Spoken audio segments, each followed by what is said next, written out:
on? It's on? Hi, everybody. My name is Vera Raposo, and I am a family member here at Relate Church.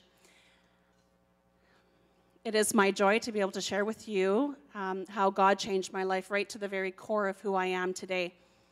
My daughter, Tori, when she was 15 years old, was diagnosed with cancer.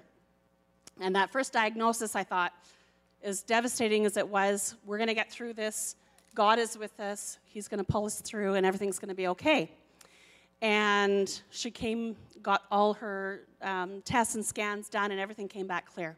So we're moving on with life, and the end of that year, she says to me, "Mom, I need to tell you something." And I said, "What, sweetheart?" And she says, "I have a lymph node on my neck." So what that meant was we went back to the hospital and went through all the biopsy stuff again.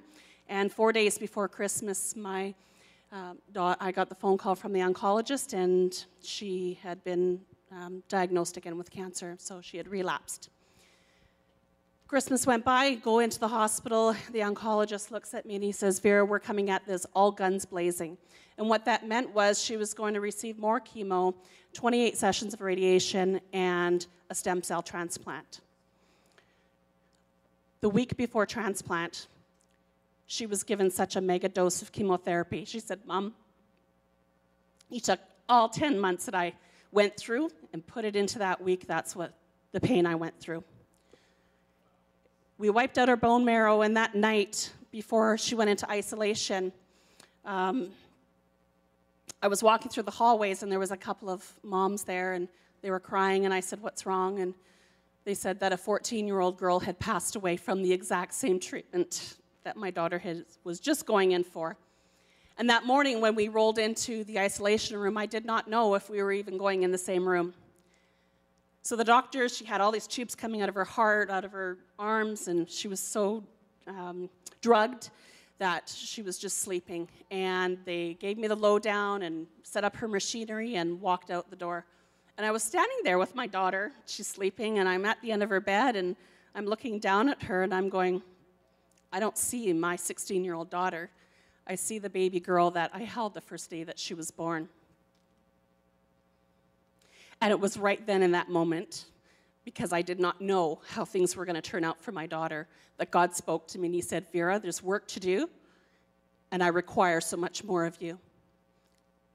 And I knew I could see so clearly the path of fear, which was very deep and dark and scary, and then I saw hope. And Philippians 4:8 became a life stamp scripture over my life, and that is to think on whatever is pure, whatever is lovely, whatever is admirable, and of good report, to think on these things. After we got out of that and she finished her transplant, I realized that it was time for me to really surround myself with people who are going to pour good things and good words over my life and my children's lives. And you know how they tell you you have a negative thought to replace it with a positive? Well, that never worked for me. That was like so deep, dark, and scary, this stuff, that it didn't even register. So what worked for me is I took that scripture and I scooped up all the positive thoughts that I could think of. And I lifted it so high that everything negative just dropped. And tonight I'd like to give you an example of that. One of the side effects of that heavy, heavy chemo was leukemia.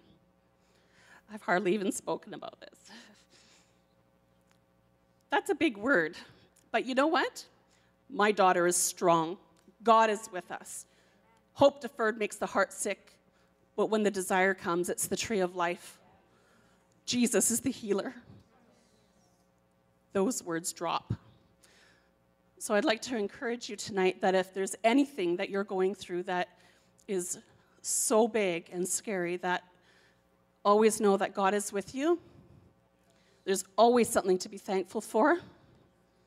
And there's always something to think on that is lovely and pure, admirable, and of good report. Thank you.